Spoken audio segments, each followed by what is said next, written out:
और वालिदैन जो है, जैसे मैंने कहा था ना कि वो अपनी एक जंग में है। यानी अगर कोई बच्चा उनसे कहता है कि I need some me time, आजकल ये भी बहुत ज़्यादा हो चुका है ना, तो हमें बहुत रिजेक्टेड फीलिंग आती है। हम कहते हैं कि मेरे बच्चे को मेरी ज़रूरत ही नहीं है, जबकि हम ये नहीं समझते कि हाँ, हर एक को थोड़ा सा टाइम चाहिए होता है जिसमें वो अपने ओन पे अपनी बातों को थोड़ा सा हैंडल करना चाहता है। तो ये जो हमारी अना है, हमारा ईगो जो है ना, ये एक बहुत बड़ी रुकावट है। ये हाईजैक कर लेता है हमारे पूरे रिलेशनशिप को, और हमें अपने बच्चे नहीं नज़र आते। हमारे आंखों के सामने वो जो बहुत लंबे लंबे मसले खड़े हुए होते हैं, या जो हमारे चैलेंजेस हैं, जो समझ लें पहाड़ हैं, दीवारें हैं, पिलर्स हैं, वो हमें नज़र आ रहे होते हैं। हमें क्या समझना है कि ये जो हमारी अना है, इसको हमने थोड़ा सा ठीक करना है। यानी ये हम पे चीखे चिल्लाए, अंदर की आवाज़ें जो भी हमारी आ रही हैं, हमने कुछ बाउंड्रीज़ बनानी है अपने लिए। हमने अपने आप को बताना है कि मुझे अपनी इस ईगो को हेल्दी करना है। यानी अंदर की आवाज़ को सुनना है, मैंने उसको क्रश नहीं कर देना, लेकिन वो तरीकाकार जो होना चाहिए वो बहुत हेल्दी होना चाहिए। क्योंकि मैं अपनी अना के आगे कहती हूँ बिकॉज आई सेड सो, जो मैं कह रही हूँ वैसे ही होगा, अब तुम्हारी हिम्मत कैसी हुई ये काम करने की, अब देखना मैं तुम्हारे साथ क्या करती हूँ। तो वही चीज़ बच्चा करता है। बच्चा कहता है अच्छा अब आप मुझसे करवा के देख लें, और वाकई हम देखते हैं कि हम वो काम नहीं करवा पाते, और एक दूसरे की एक्सेप्टेंस नहीं आ रही होती कि एक्सेप्ट करके हमने आगे बढ़ना होता है। फिर ये कि पेरेंट्स का एक बड़ा टिपिकल रिएक्शन होता है, उन्होंने चीख लिया, चिल्ला लिया, बच्चे को मिस हैंडल कर दिया, अब उनको बहुत रिग्रेट होता है, बहुत शर्मिंदगी का एहसास होता है, बड़ा गिल्ट होता है कि मैंने अपने बच्चे के साथ क्या कर लिया। और जैसे ये एहसास आना शुरू हो जाता है तो दोबारा से अब क्या होता है, वो हेल्पलेस महसूस करते हैं, और जो लर्निंग के अपॉर्चुनिटीज़ हैं, बच्चे को ट्रांसफॉर्म करने की अपॉर्चुनिटीज़ हैं, वो सारे लूज़ कर देते हैं। और क्या करते हैं, सिर्फ जाकर बच्चे को वो जिसे कहते हैं ना कि बहुत ज़्यादा लग्जरीज और बहुत ज़्यादा प्रिविलेजेस देना शुरू कर देते हैं, और ये फिर एक बहुत बड़ा चैलेंज बन जाता है। बच्चा भी कंफ्यूज हो जाता है। टिपिकली बहुत से पेरेंट्स मुझे ये कहते हैं कि मुझे नहीं समझ आती कि मेरे बच्चे का मसला क्या है। मैं कहती हूँ अच्छा जो भी मसला है, लेकिन आपने किया क्या? तो वो कहते हैं देखिए मैंने बहुत प्यार से पहले बात की, इतना समझाया, इतना प्यार किया, इतना समझाया। मैं कहती हूँ अच्छा फिर क्या हुआ? देखिए वो नहीं माना, तो फिर मैंने डांटा, फिर मैंने मारा, तो मैं मार के देख लिया, डांट के देख लिया, कोई इस पे असर नहीं होता।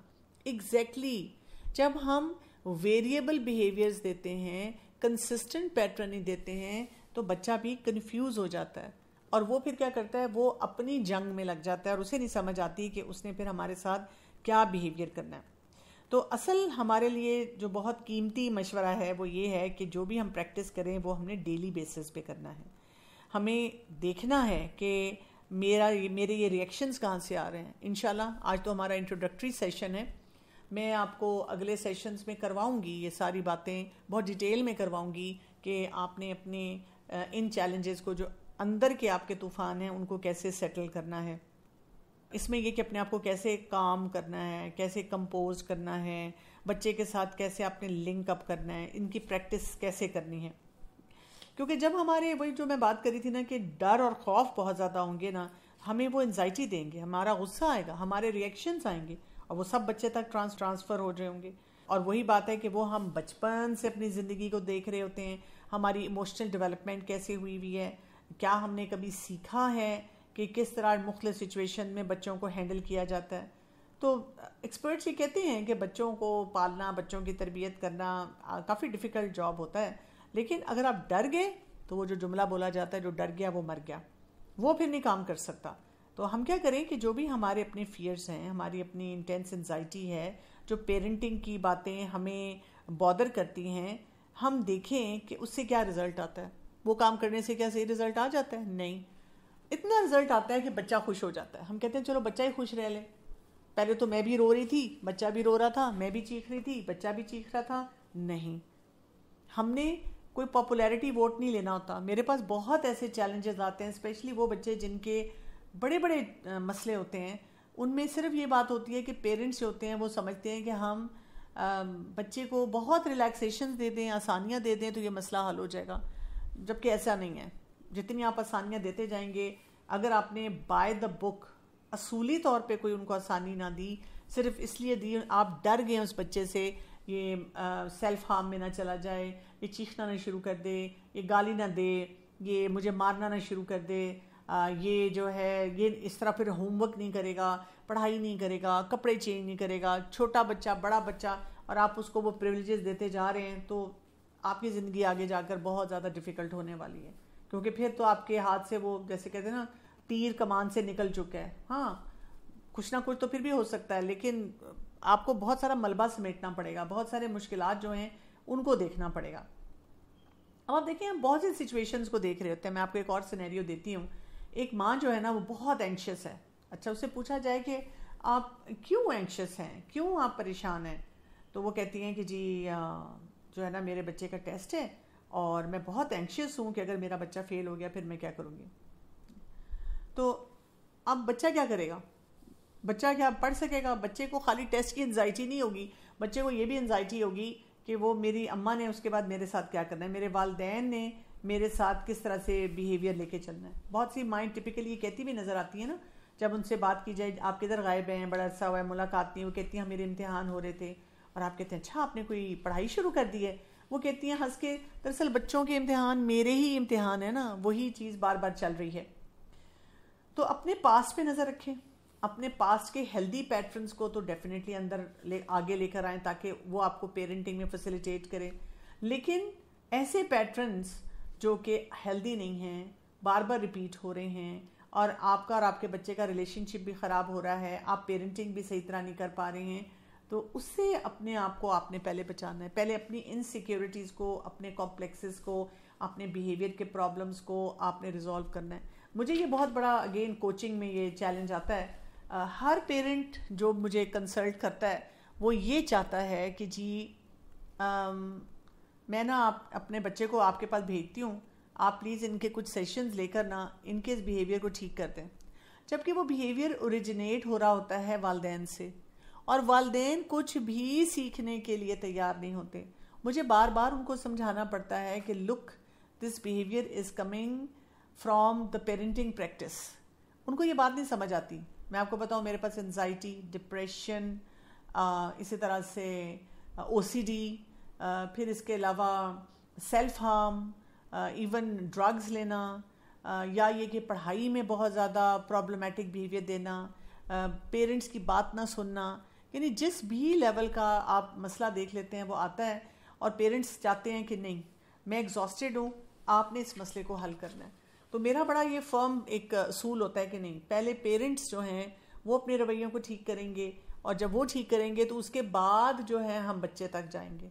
तो इन सेशन में भी मैं ये चाहूँगी कि आपका जो पहली क्लास में सवाल ये नहीं होना चाहिए कि मेरे फलां बच्चे का ये मसला, उसका ये मसला। सोचें मेरी क्या स्ट्रगल्स हैं और मैं उन स्ट्रगल्स को कैसे डील कर सकती हूँ। तो सवाल यहाँ पे यही आता है ना कि बच्चे का मसला है या मेरा मसला है। देखिए, बच्चा अगर चीख रहा है गुस्से में तो क्या मतलब है इसका, वो क्यों चीखेगा, वजह हमें पता होनी चाहिए। इसलिए कि जी उसने अपने अब्बा को चीखते देखा, हाँ अब्बा या अम्मा को देखा होगा तो डेफिनेटली रोल मॉडलिंग में आएगा, लेकिन that means he doesn't know how to solve the problem. अगर आप उसको मसले को हल करना सिखाएंगे, एंगर मैनेजमेंट सिखाएंगे, तो वो बच्चा नेक्स्ट टाइम डिफरेंट बिहेवियर देगा। लेकिन हम ये नहीं करते, बच्चा चीख रहा है तो अम्मा अब्बा उससे ज़्यादा ऊंची आवाज़ में चीख रहे हैं, बल्कि उसको मारना भी शुरू कर देते हैं, फिर उसको बातें भी सुनाते हैं, फिर उसके बाद उसको टाइम आउट या पनिश भी करते हैं। अब आप देखें कि ये तो वो अप्रोच है जिससे कोई भी अल्टीमेटली फ़ायदा नहीं हुआ।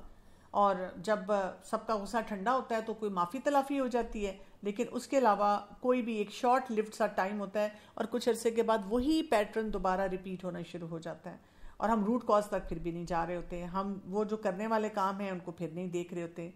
तो कॉन्शियस पेरेंटिंग जो होती है ना, जिसमें आप अपने से सिलसिला शुरू करते हैं और फिर आहिस्ता आहिस्ता बच्चे तक जाते हैं, ये गेम चेंजर है।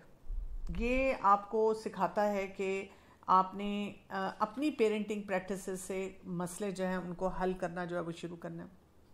क्योंकि बच्चे हमारे सामने जो होते हैं ना, बहुत छोटे होते हैं, उनके अंदर ना वो इस्तात होती है, ना वो इतने इंडिपेंडेंट होते हैं, ना उनके अंदर कोई ऐसा पोटेंशियल होता है कि वो हमें बाईपास करके अपने आप को बिल्कुल ठीक कर लें।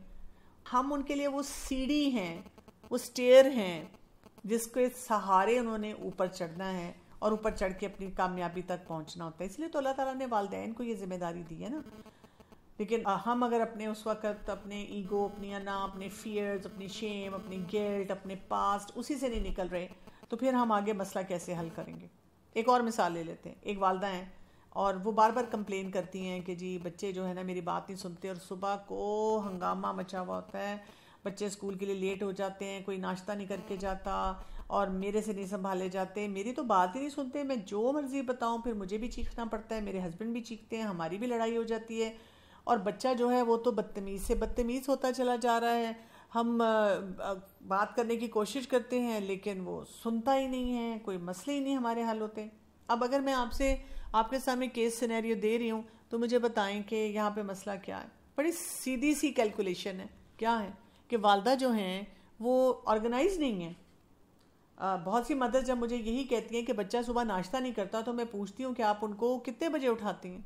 अब देखिए, अगर बच्चे ने 8 o'clock स्कूल जाना है तो वो उठाती हैं 7:30, 7:45। आपको 8 o'clock के लिए कम से कम 7 AM या 6:30 AM उनको उठाना पड़ेगा। अच्छा, माँ कहती है कि जी वो तो मैं जल्दी इसलिए नहीं उठाती कि रात को देर से सोता है। क्यों रात को क्यों देर से सोता है? इसलिए कि मैं स्कूल से वापस आने पे उसको 2-3 घंटे का नैप दे देती हूँ। अब देखिए कितनी गलतियाँ वहाँ पे हो रही हैं।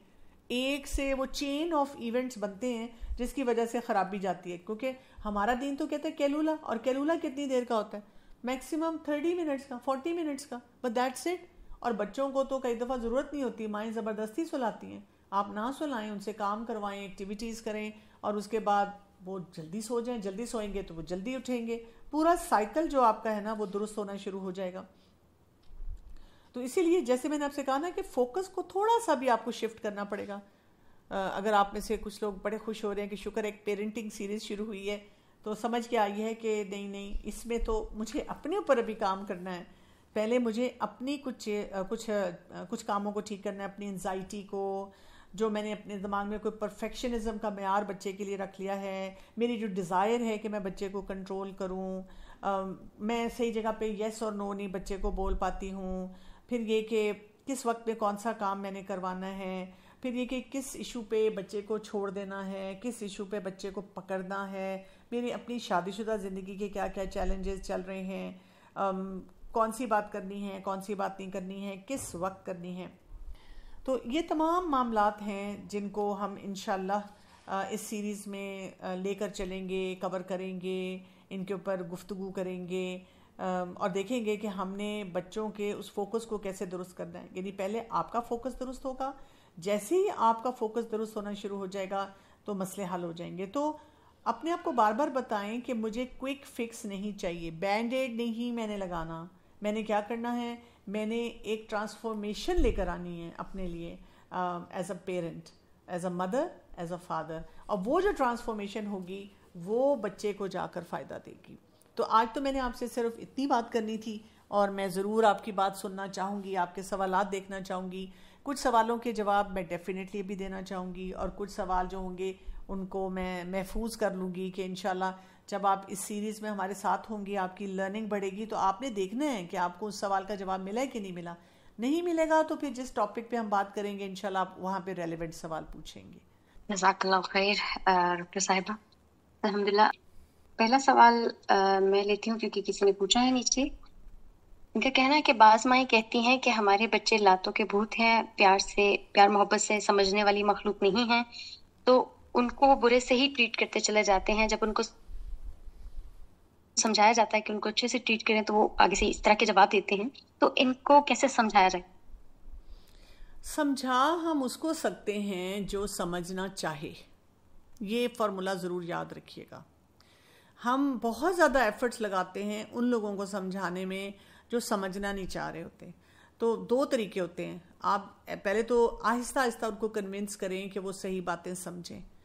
अगर आपको लगता है कि कोई इंसान आहिस्ता आहिस्ता समझना शुरू हो जाता है, बहुत बड़ी बड़ी बातें ना बताएं उनको, छोटी छोटी आसान बातें बताएं जो आसानी से वो समझ जाएं। लेकिन अगर वो नहीं समझना चाह रहे तो फिर आप रोल मॉडल करके दिखाते हैं।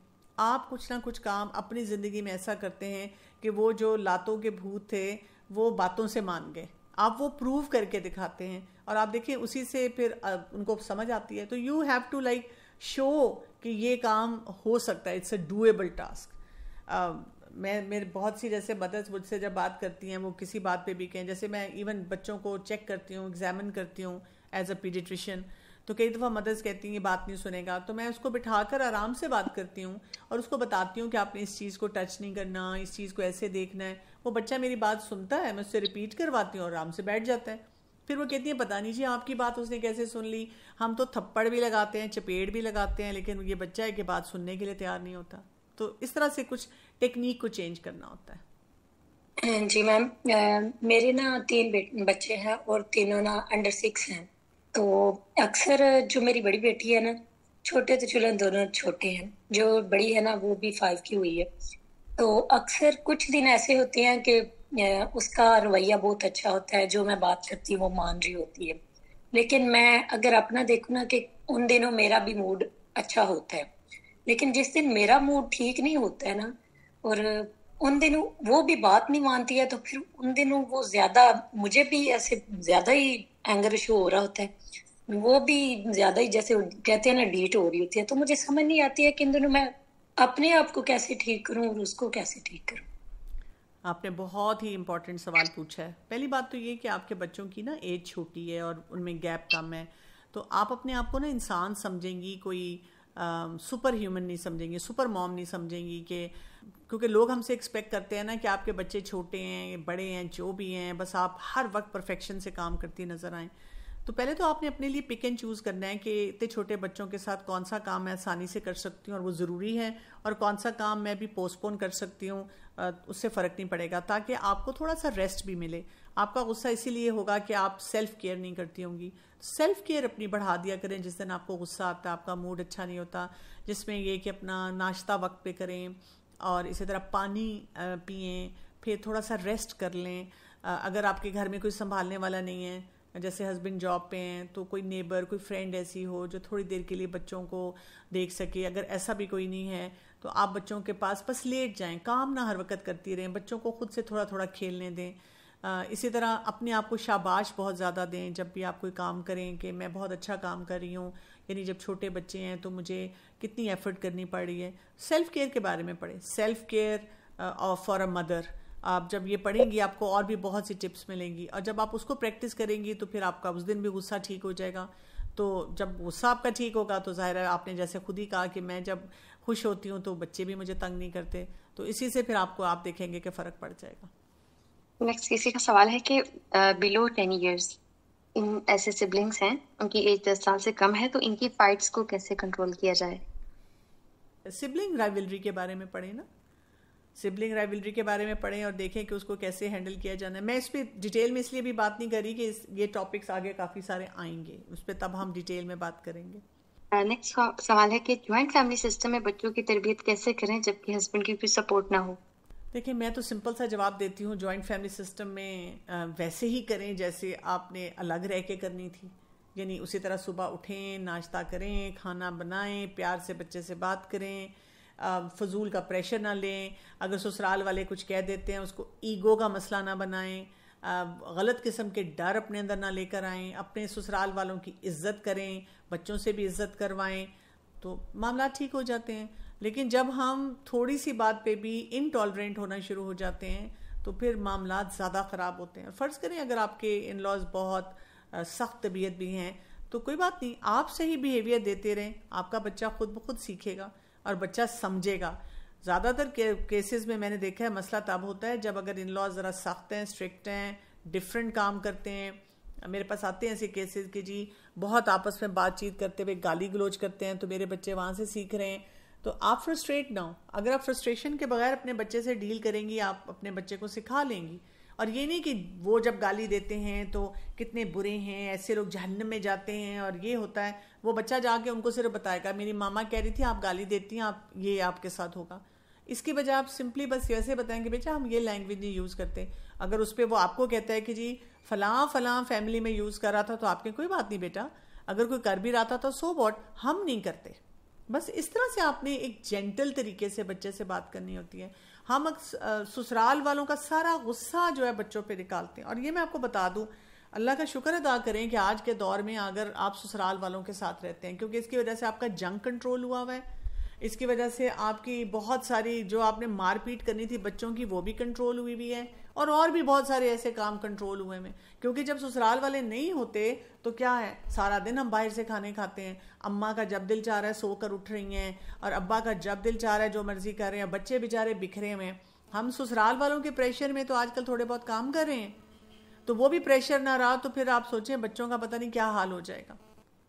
हम ऐसी क्लास अटेंड कर रहे हैं जब जो है बच्चे आके सताते हैं और हमें अटेंड करने नहीं देते, हम फिर भी उन्हें डाइवर्ट करने की कोशिश करते हैं, लेकिन वो डाइवर्ट नहीं होते हैं और हमारा जो है इरिटेशन और एंगर बढ़ जाता है और हम उन पे गुस्सा निकाल देते हैं और उन्हें मार देते हैं। फिर हमें उसके बाद रिग्रेट होता है कि हमने ऐसा बिहेव किया, और फिर हम अपने बिहेवियर को जानते हैं, फिर उसे करेक्ट करने की कोशिश करते हैं। वो करेक्ट करने के बाद भी एक थोड़े डेज तक सही रहता है, फिर उसके बाद फिर रिपीटेडली बैक टू जो आपने स्टार्ट किया था वहीं पे चले जाता है। तो उससे कंसिस्टेंट कैसा रखें, कैसा बिहेव करें, ये चीज को कैसा डील करें, ये बताएं। अच्छा देखिए, पेरेंटिंग को ना हम समझते हैं वन टाइम इवेंट। जैसे होता है ना कि आपका कोई इवेंट आ रहा है, आप उसकी बड़ी प्लानिंग करते हैं, उस दिन के कपड़े अच्छे से पहनते हैं, उस दिन मुस्कुराते हैं, उस दिन आप अच्छा सा खाना खाते हैं, कुछ अपनी सेविंग इन्वेस्टमेंट हर तरह की उसमें लगाते हैं, और आप कहते हैं शुक्र है इवेंट गुजर गया, चलो जी अब नाइट सूट पिजामा में आ जाओ। तो पेरेंटिंग वन टाइम इवेंट नहीं है, पेरेंटिंग इज़ अ प्रोसेस। ये आपको एक ही काम साल हाँ साल करना होगा। हम कहते हैं कि क्योंकि मैंने बच्चे को बता दिया, मसलन मेरी ये क्लास हो रही है, तुमने चुप करके बैठना है, बोलना नहीं है, तंग नहीं करना।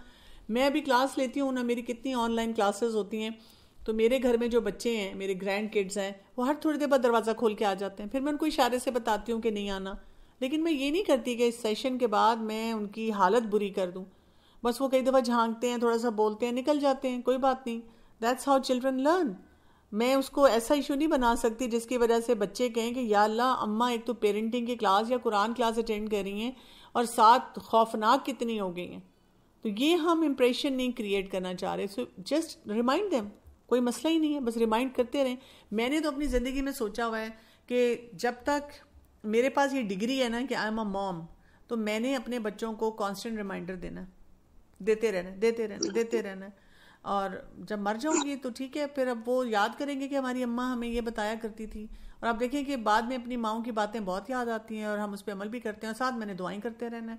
मैं क्यों थकूं, मैं क्यों रिटायर हूँ, मैं तो नहीं रिटायर होना चाह रही। This is a privilege which has been given to me by Allah सुब्हानो ताला। मैं क्यों छोड़ूं इस चीज़ को। तो बस इस माइंडसेट के साथ आपने पेरेंटिंग करनी है। और जैसे हम कहते हैं कि जब आप प्रेग्नेंट हो जाती हैं तो हमल जब ठहर जाता है तो तभी से जो पेरेंटिंग है वो स्टार्ट हो जाती है। तो जब हमारा पहला बच्चा होता है तो उसमें क्या टिप्स एंड टेक्निक्स हैं कि एक तो वो तबीयत बहुत ज़्यादा ख़राब होती है और मूड स्विंग्स और इस तरह की चीज़ें, तो फिर उसमें क्या करना चाहिए कि बच्चे की तरबियत और वो जो असर है बच्चे का पेट में ही तरबियत स्टार्ट हो जाए। फर्स्ट एक्सपीरियंस जी, ये आपने बहुत अहम सवाल पूछा है। इसमें यह है कि ये जो आपने बात कही है ना कि जैसी प्रेगनेंसी होती है तो बस अब जी पेरेंटिंग का तो सफ़र शुरू हो गया। नहीं, पेरेंटिंग का सफ़र जब आप मैरिड नहीं है तब से शुरू हो जाता है। आप एकदम ट्रांसफॉर्म नहीं होते।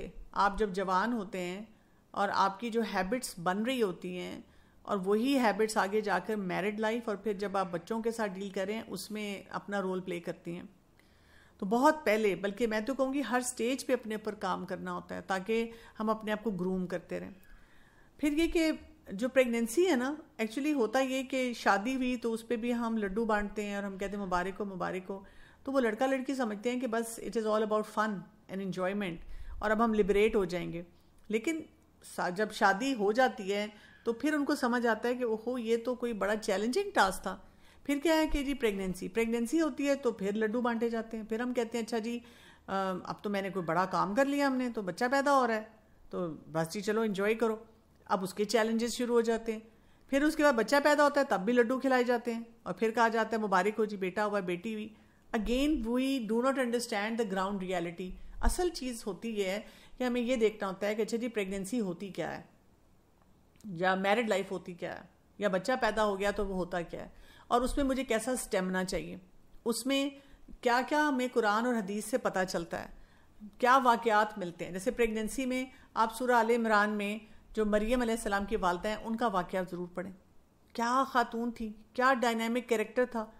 आप मूसा अलैहिस्सलाम की वालिदा के बारे में पढ़ें कि जब उनको ज़रूरत पड़ी अल्लाह के हुक्म के मुताबिक उन्होंने अपने बेटे को किस तरह से पानी में बहा दिया। यानी आपको ऐसी ऐसी मिसालें मिलती हैं। आप खदीजा रज़ियल्लाहु अन्हा के किरदार के बारे में पढ़ें, आप फातिमा रज़ियल्लाहु अन्हा के बारे में पढ़ें, तो हमें ऐसी डायनामिक ख़वातीन नज़र आती हैं अपनी हिस्ट्री में कि किस तरह से उन्होंने उस प्रेगनेंसी को गुजारा या उन्होंने अपने बच्चे को डिलीवर किया। उनका फोकस क्या था? हमारा फोकस क्या है? हम हर चीज़ से तंग पड़े हुए हैं, हर चीज़ पे हम कहते हैं क्या मुसीबत है। नौजिया भी हो रहा है तो हमने बस नौजिया को लेकर पूरे बिल बोर्ड के साथ बैठे रहने, हर एक को बताना है नौजिया हो रहा है, नौजिया हो रहा है। तो फिर आप पढ़ें, is it normal thing for the pregnancy? हाँ जी, बड़ी नॉर्मल चीज़ होती है। अच्छा, फिर क्या करना चाहिए? आपको 6 बातें पता चलती हैं, ये काम कर लें। आप देखें, हमारा सोना जागना ही ठीक नहीं है। हम सारा दिन सोए रहते हैं और 12-1 बजे उठ के ब्रंच टाइप कर लेते हैं और रात सारी रात जागते हैं। क्या कर रहे हैं? बड़ा कोई हम शायद क़यामुल लैल हो रहा है या क्या जी, कोई अल्लाह से दुआएं कर रहे हैं? नहीं, वो हम देख रहे हैं शॉर्ट्स और टिकटॉक, अनवाइंड कर रहे हैं अपने आप को। यह हर दूसरी खातून का मसला इस वक्त यहाँ पे है। मर्दों का भी ऐसा ही मसला है, फादर्स भी यही कर रहे हैं और ख़वातीन भी यही कर रही हैं। तो बात यह है कि जब आपका लाइफस्टाइल दुरुस्त नहीं होगा तो प्रेगनेंसी के चैलेंजेस भी मल्टीप्लाई होंगे, डिलीवरी के भी होंगे, बाद में पेरेंटिंग के भी होंगे, आपकी अपनी सेहतों के मसले भी ज़्यादा होंगे। तवक्कुल बढ़ाएं, सब्र बढ़ाएं, शुक्रगुजारी लेकर आएं, फिर इसी तरह से दुआएं बहुत ज़्यादा पढ़ें और समझें कि मैं इस वक्त अपने आप को किस चीज़ के लिए प्रिपेयर करूं। अगले स्टेजेस के बारे में पढ़ें, डर से नहीं पढ़ें।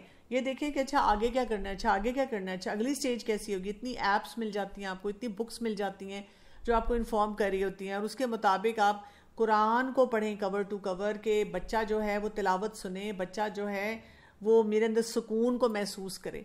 अब कितनी बीमारियां हम आइडेंटिफाई कर रहे हैं, क्योंकि मैं लाइफस्टाइल फिजिशियन भी हूँ और उसमें हम ये देख रहे हैं कि बहुत सारी बीमारियां इस वजह से हैं कि माँ के पेट में बच्चे को इमोशनल ट्रॉमा हुआ है, जिसकी वजह से अब उसको डायबिटीज़ हो रही है या उसका लिवर ख़राब हो रहा है या उसकी किडनीज ख़राब हो रहे हैं, क्योंकि और कोई वजह नहीं समझ आ रही। Traumas before birth, after birth. तो माँओं का बहुत बड़ा रोल है और वालिद का भी रोल है कि वो माँ को स्ट्रेस से बचाएं, वो उनको शील्ड करें हर जगह से, ताकि वो दोनों मिलकर उस बच्चे को सही तरह से संभाल सकें, पैदा होने से पहले और पैदा होने के बाद भी। मेरा क्वेश्चन है, यूजुअली हमारी फैमिलीज में ऐसा होता है कि जब पहला बच्चा घर में पैदा होता है तो वो अपने पेरेंट्स का कम होता है और दादी दादा का ज्यादा होता है। इस सिचुएशन में प्रॉब्लम अक्सर आ जाती है। पेरेंट्स के अपनी कुछ वैल्यूज होते हैं, वो बच्चों में इनकलकेट करना चाहते हैं। जो दादा दादी होते हैं वो जरा लाड से रखना चाहते हैं। तो कुछ थोड़ा सा गाइड कीजिएगा कि हम इस सिचुएशन में बाउंड्रीज कैसे सेट करते हैं, क्योंकि बाउंड्री सेट करना जरूरी इसलिए हो जाता है कि अक्सर बच्चे अब बड़े हो जाते हैं, फिर हम उनको नमाज के लिए सुबह जगाएं तो दादा दादी कहते हैं कि भाई क्या जरूरत है जगाने की, बच्चे हैं सो रहे हैं, अभी कौन सा इनका हिसाब किताब है। इस किस्म की बहुत सी सिचुएशंस होती हैं, तो काइंडली थोड़ा सा बता दिए कि हम बाउंड्रीज कैसे सेट कर सकते हैं। एक तो ना जंगी माहौल ना बनाएं। जब हम उसको कॉन्फ्लिक्ट का वजह बना लेते हैं ना कि जी वो ये क्यों कह रहे हैं और मुझे तो ज़्यादा पता है और मैंने ज़्यादा कुरान पढ़ा हुआ है और मुझे ज़्यादा आइडिया है कि क्या करना चाहिए, हिकमत के साथ उन सारे अहकामात को इम्प्लीमेंट करवाएं। दूसरा ये कि पेरेंट्स में और ग्रैंड पेरेंट्स में हमेशा फ़र्क होगा। यानी मैं भी एज अ पेरेंट और थी और अब मैं एज अ ग्रैंड पेरेंट कुछ और हूँ। और मैं अपने बच्चों को कहती भी हूँ, मेरे बच्चे खुद कई दफ़ा मुझे कहते हैं कि अम्मा आपके फ़लाँ लेक्चर में ये बात थी, हमने सुना था और अब आप देखें आप हमारे बच्चे के साथ इस तरह से बिहेव कर रही हैं। तो मैं कहती हूँ देखो ग्रैंड पेरेंट हूँ मैं, grandparents are going to be relaxing the kids. मैं अब आपको डिफरेंस बताती हूँ। यानी मैंने अपने बच्चों को उस तरह शायद इन्जॉय नहीं किया जिस तरह मैं ग्रैंड किड्स को इन्जॉय कर रही हूँ। क्यों? मेरे पर जिम्मेदारी नहीं है। अब पढ़ाना, खिलाना, रूटीन्स बनाना, बाकी सब काम करना मेरी जो बहुएं हैं उनकी जिम्मेदारी है, उन्होंने करना है। वो बेचारी हर वक्त स्ट्रेस्ड आउट है। अच्छा, जब वो स्ट्रेस्ड आउट हैं, चाहे मैं उनको कुछ भी नहीं कह रही, लेकिन मुझे नज़र आ रहा है वो देख रही है, अच्छा जी इसको सुलाना है, इसका टेस्ट है, इसकी पढ़ाई है, अच्छा अब इसको ये हो गया है, अच्छा अब ये खाना नहीं खा रहा है, एक एक दो दो तीन तीन बच्चे हैं वो लेकर परेशान है। तो अगर मैं एज ए ग्रैंड पेरेंट भी वही रोल प्ले करना शुरू कर दूं जो कि पेरेंट का है, तो बच्चा बेचारा क्या देखेगा कि माहौल में जितने भी अफराद हैं वो स्ट्रेस लेकर ही बैठे हुए। तो करने की ज़रूरत क्या होती है? मैं उस वक्त थोड़ा सा रिलैक्स कर दूंगी कि चलो कोई बात नहीं, होमवर्क थोड़ी देर बाद कर लेगी। अब बहू को गुस्सा आएगा, माँ को गुस्सा आएगा कि क्या मतलब है, मैंने यही टाइम रखा हुआ था इसके होमवर्क का और इसको इसी वक्त करना चाहिए। लेकिन एक नानी या दादी, वो जो ग्रैंड पेरेंट है, उसको नजर आ रहा होता है कि इस वक्त ना बच्चा जो है वो भी एग्जॉस्ट हो रहा है, माँ भी एग्जॉस्ट हो रही है, और वो ये सारे फेजेस गुजार चुकी हुई हैं, इसलिए वो कहती है कोई बात नहीं, थोड़ा सा करने दो, कोई बात नहीं, थोड़ी सी ये चीज़ हो जाए। हाँ, कुछ बातें उनकी आउटरीजियस भी हो सकती हैं, जो ऐसे ग्रैंड पेरेंट्स होते हैं जो बहुत डिसिप्लिन नहीं होते, वो कर सकते हैं, लेकिन फिर वहाँ पे विजडम, आपको पेरेंटिंग विजडम लेकर आना है। और मैं ऐसे लोगों को जानती हूँ जिनके इतने डिफ़िकल्ट, इतने टॉक्सिक किस्म के इन-लॉज थे, लेकिन उन्होंने क्या तरबियत की है बच्चों की। और मैं ऐसे लोगों को भी जानती हूँ जिनके बड़े कोऑपरेटिव इन-लॉज थे, या इन-लॉज वहाँ थे ही नहीं, फिर भी उन्होंने बेकारी का काम किया है। तो हमने ना ब्लेम गेम पे नहीं जाना, किसी को नहीं कहना, जो है हमने बस अपना रोल सही प्ले करना है and let the children enjoy अपना। वो खुशकिस्मत है, अल्लाह ने उनको ग्रैंड पेरेंट दिए हैं जो उनको थोड़ा बहुत पैम्पर करते हैं, ये होगा ही होगा। जी, मुझे कहना था कि मेरे 2 बेटे हैं माशाल्लाह, दोनों हाफ़िज़ कुरान हैं, और मेरे हस्बैंड जो हैं वो घर से ही काम करते हैं ऑनलाइन। ये तीनों जो है ना, मेरे शौहर कभी बच्चों के सामने कोई मजाक करते हैं या कोई बात ऐसी कर देते हैं तो बच्चे भी उनके साथ मिल जाते हैं, तो मुझे बहुत अपने आप में ना अकेलापन लगता है, कोई बेटी नहीं है घर में, मैं अकेली होती हूँ। तो ये तीनों मिल जाते हैं, मैं बिल्कुल अकेली हो जाती हूँ, डिप्रेशन का शिकार हो जाती हूँ। मुझे फिर हर चीज़ अपने बच्चों से भी फिर गुस्सा आने लगता है, फिर मैं उन पे गुस्सा उतारती हूँ, तो मतलब मैं बिल्कुल अकेली हो जाती हूँ। आप भी बातें करें ना उनके साथ, आप क्यों नहीं बातें करती? वो कहते हैं आपको कुछ नहीं पता, आप नहीं जानती, आप रहने दें, आपको नहीं पता। तो आप पढ़ लें, आप वो जो बात करती हैं आप गौर से सुने, उसके बाद जाकर गूगल करें, चेक करें, रिसर्च करें, और फिर आप उन बातों में इंटेलिजेंट तरीके से शामिल हो। ये तो है, लेकिन माशाल्लाह मेरे बच्चे बहुत अच्छे हैं, बात सुनते हैं, तरावियां भी पढ़ाते हैं घर में माशाल्लाह, बहुत अच्छा हमारे घर का माहौल है, नमाज रोजा सब कुछ है। लेकिन बस मुझे अपने आप में डिप्रेशन बहुत शदीद हो जाता है, जब ये सब मिलकर मुझे बिल्कुल अकेला कर देते हैं ना, तो मैं बिल्कुल अकेली हो जाती हूँ, मुझे लगता है मेरा कोई भी नहीं है। बस ये मुझे थोड़ा सा प्रॉब्लम था, तो इसका सोल्यूशन आप मुझे प्लीज बता दें। जी, मैंने तो आपको सोल्यूशन बता दी है, तो जो भी वो बातें करते हैं आप उसमें शामिल हो जाएं। वो आपको अकेला नहीं करते, आप खुद अकेली हो जाती हैं। और अगर वो आपको थोड़ा सा प्रेशर भी देते हैं कि आपको ये नहीं आता, तो आप सीखने की बजाय क्या करती हैं कि अपने आप को कमतर महसूस करना शुरू कर देती हैं। तो कमतर ना महसूस करें, आप वो बातें सीख लें, कई बातें आप उनसे ही सीख लें। अब मेरे बच्चे जो हैं, अब वो जैसे कॉलेजेस यूनिवर्सिटीज़ में कभी मुझसे आके शेयरिंग करते हैं। अब देखें ना, मैं मेडिकल डॉक्टर हूँ, मुझे नहीं बहुत सी चीज़ें पता। मेरे बेटे ने MBA किया है, तो वो कई दफ़ा बिजनेस की कोई बातें मुझसे आके शेयर करता रहता है। एक सॉफ्टवेयर इंजीनियर है, वो अपनी उसकी बातें शेयर करता रहता है। एक और कुछ काम कर रहा है, यानी बच्चे अपनी अपनी फील्ड्स के बारे में वो चीज़ें शेयर करते रहते हैं। तो मेरे पास वैरायटी आती जाती है, मैं सुनती रहती हूँ। मैं कहती हूँ अच्छा ये हुआ, मैं उसमें कोई अपने मशवरे नहीं देती, मैं उनको कोई दर्स नहीं देती उस वक्त, मैं बस गौर से उनकी बातें सुनती हूँ। मैं कहती हूँ अच्छा ये बड़ा इंटरेस्टिंग कॉन्सेप्ट है, ये तो मुझे पता ही नहीं था, अच्छा मैंने तो जो पढ़ा था वो इस तरह से था। तो एक अच्छी कन्वर्सेशन हेल्दी हो जाती है। तो आपको तरीका आना चाहिए कि how to be part of that conversation, उससे आप सीखें, तो आप देखें कि आपको अकेलापन नहीं इंशाल्लाह महसूस होगा। बाकी अपने वही बात है, लाइफस्टाइल को देखें, रात का सोना, सुबह का नाश्ता, पानी कितना पीती हैं, वॉक आप कितनी करती हैं, वो ठीक करेंगी तो उससे भी आपका डिप्रेशन इंशाल्लाह कम हो जाएगा।